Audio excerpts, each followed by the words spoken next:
Hey there, how you going? Steve Plummer here, and welcome to another Business Reinvented, the live broadcast. Now, our aim over the next 12 months is to elevate 5,000 impact businesses around the world.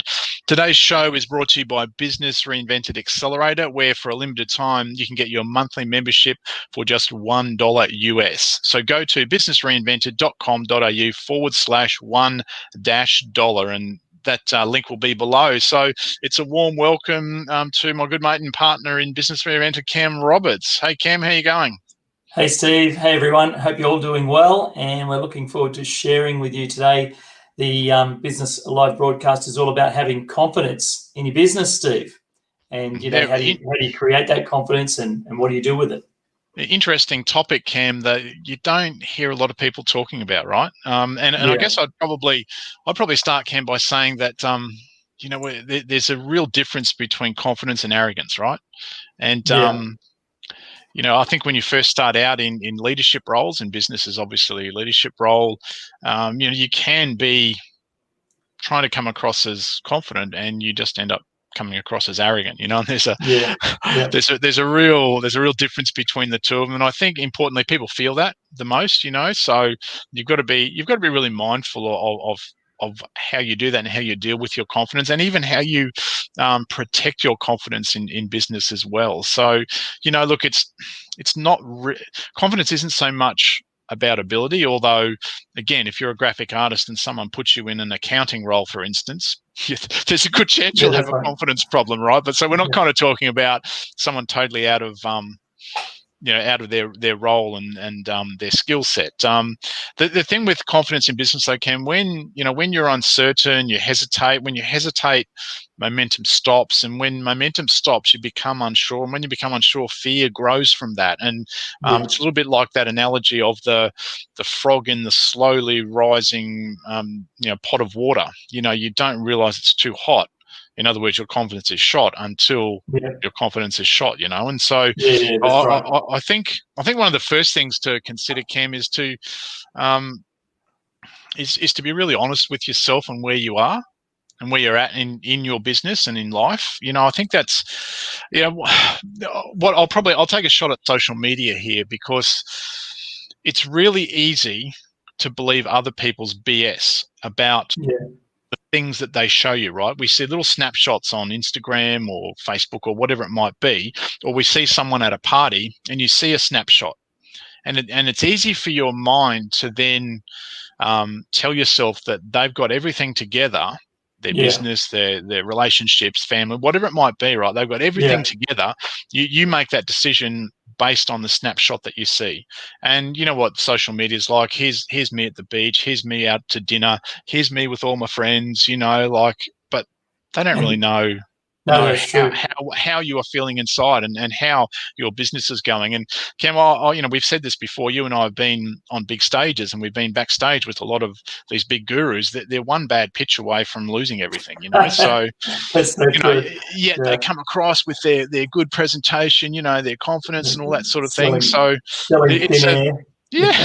well, it's a really interesting thing, though. So, that's so true. Talking about confidence and how you honestly and really feel in yourself and in your business, a lot of people don't talk about that, and I think it's an important thing to help get you through those times that aren't easy, because everyone has those times, right? Yeah. And I just want to add to that social media element that you spoke of as well, because, I'm in that space a lot. And I just want to share with people that sometimes what you see, obviously, if you're not aware of this already, but even at the advertising level, there are certain gurus that will go, that we won't name at this point, that will hire cars, houses, boats, jets, right, to place behind themselves in their ads to make it look like they're winning. There are people who, win awards, and again, I won't name the type of awards, and yet it looks like they're doing well out of their own funnels or their own marketing. But the truth be known that those people can often have multiple clients running through their own campaigns and multiple, deals and partnerships running in. So it kind of makes them look a lot better than what they are. So you've just got to be super careful and just be vigilant about, what Steve said, not comparing yourself with others, because often on social media, especially in advertising, that comparing oneself to someone else is almost a fake comparison, because you can't compare, because that person's hired all of these things, have staged the whole thing for it to be an ad, and if that's what they want to do, good luck to them. But it's no different from a TV ad. That whole ad is staged in a way to elicit emotion. Now, it's not what I would do, and I know it's not what you would do, Steve, but it's a valid point to not compare yourself with other people on social media, especially the ads. Yeah, let me just go and close the door to my fake Porsche, Cam. I'll be back shortly. Okay, So, no worries. And I'll just ring up my fake helicopter pilot and tell him to wait while you shut your door. All right, fantastic. All right, yeah, that's how confident we are, right? So, all right, so Cam, look, I think I've touched on this at the start, but I think one of the really important things about confidence is being honest with yourself and where things are in your business. I remember years ago seeing a talk by Wayne Bennett, the great rugby league coach, and this was an education thing, believe it or not, for school administrators. And he said the two hardest things in the world are diamonds and for a person to really know themselves. Yeah, that's good. And I think based on what you see other people doing, it's easy to kid yourself that things are going really well when they're not, So I think the first part of being confident and having confidence in business is that honesty. Honesty is, covering. Yeah. So Steve, you just Steve's got a bad internet connection there, mate. You just dropped out for about 10 seconds there with your internet. Okay, what was the last thing you heard me say?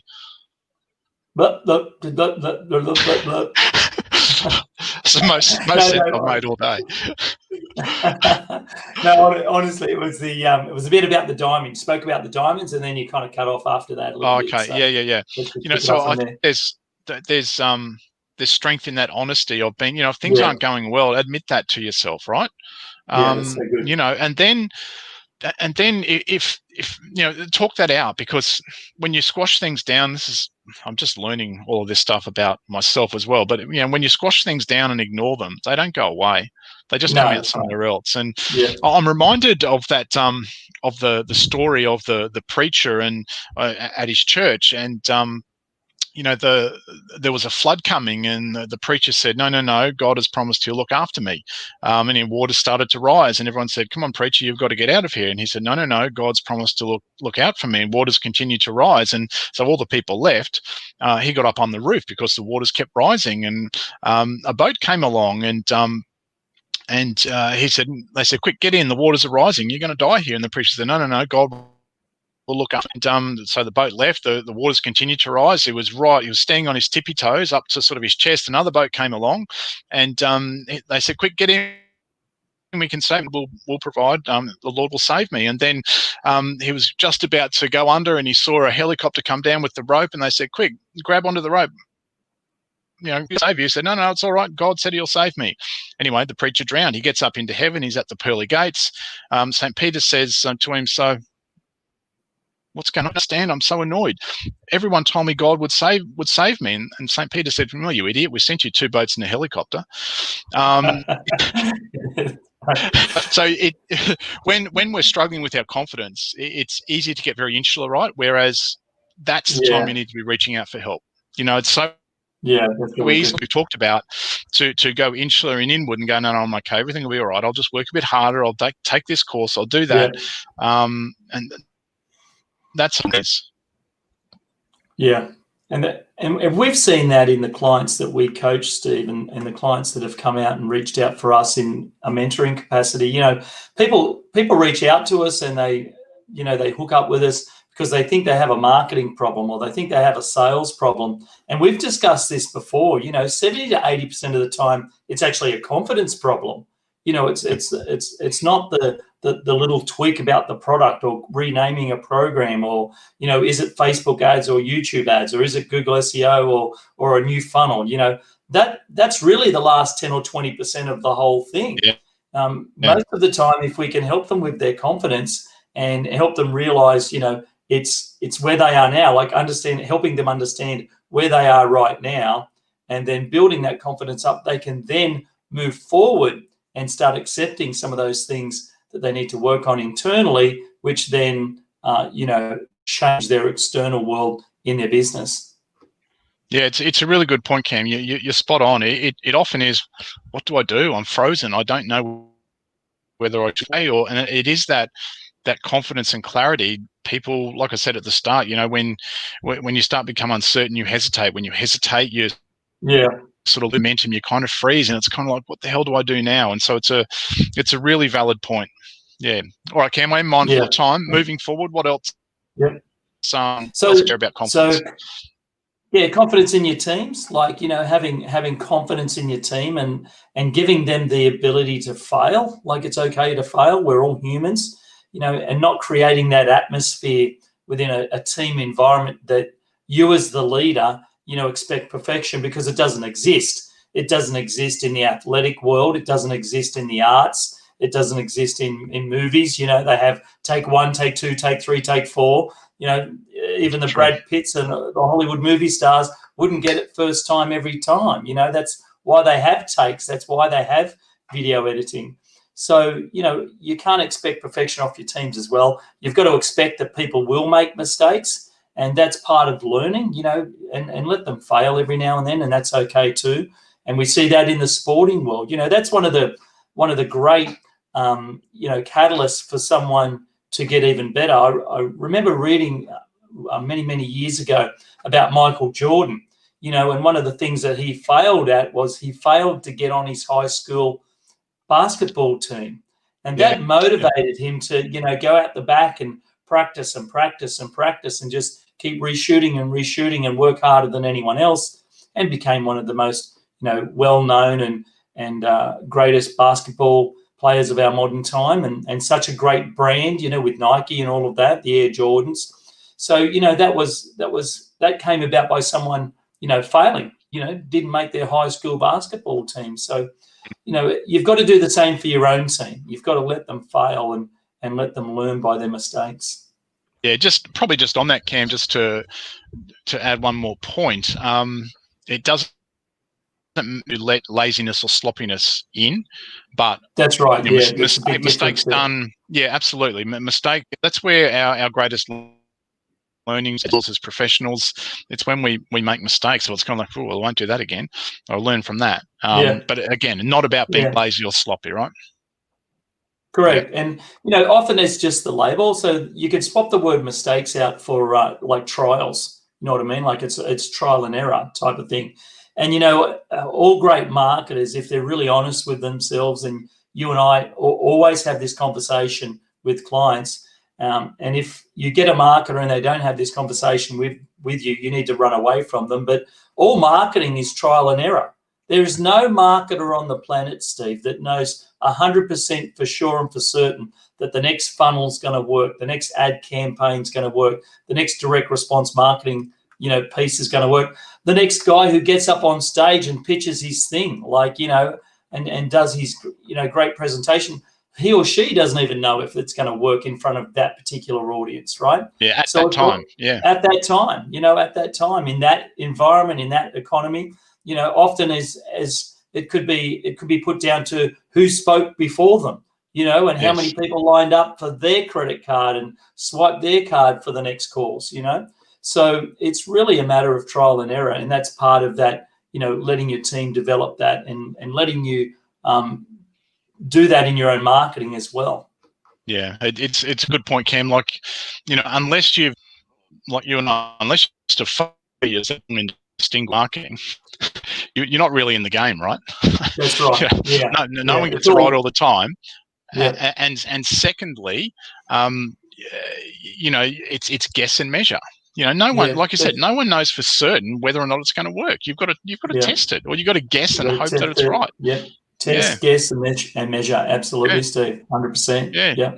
100%. Yeah. All right. And again, mindful of time, just because we try and keep these to 10 or 15 minutes so the folks can get on with their day. So anything else, Cam, you want to add at the end? I mean, there's probably something around your purpose and your why. I mean, I think that's a confidence issue too. Yeah, I think that's really important. And again, coming back to clients that we work with and we've helped, helping them understand their why, what their why is, like what drives them, what gets them up in the morning, what makes them passionate about what it is that they do. Because if you can help people understand their why, or if you're watching this and you think about, your own business, what's your why? What are those big reasons? What are those big rocks that you get up in the morning, that you do what you do, that you serve those people that you serve? Because once you understand your big why, that then gives you confidence to go about your day and execute and implement and get the job done. So it's really important to take time out of your busyness of life and your busyness of being in business, and just check in on yourself once a week, once a month, and just rewrite those. Like, what is my big reason here? What is the big reason I'm doing this? And understanding your big why will make a big difference in your confidence and how you show up in your business. Yeah, I probably just want to add one thing to that, Cam. We hear a lot and see of, about impact in business. I've got to make an impact. I want to change the world. Yeah. Well, all of which is good, but there's also nothing wrong with running a business for profit.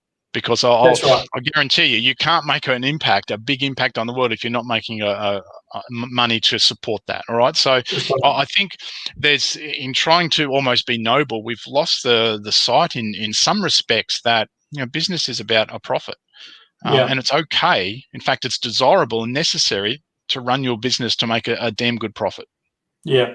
Now, I think too, from my experience in working with Australian and USA clients, like in Australia, it's that whole tall poppy syndrome thing, Steve. Like, you don't want to stick your head up too high in case someone chops it off, so it's almost like, well, I'll go away and make a lot of money in my business or make a good profit, but I don't want to share that with people because someone's going to chop my neck off, right? So, but you've really got to own that space, and just like Steve said, just you've got to be real. Business is about making money. If you can't make money and if you can't turn a profit, you're really only weeks or months away from no longer having a business. That's why businesses exist. They exist to make a profit. Now, what they do with that profit is up to them. Every business has a different culture. Every business has a different conscience. But whatever they do with that profit's up to them, whether it goes to directors, whether it goes to, charities, that's a different story. But your business exists to make a profit, and it's got to make a profit from day one. And that's why you've got to be smart about what you do, and also, work on that confidence of yourself so that you can be confident with yourself, can be confident with your programs and services. That's going to give you confidence to, turn those programs and services into a profitable business. Yep, totally agree, Cam. All righty, we've gone over time today. So, all right, any last thoughts, Cam, or you'll take us out?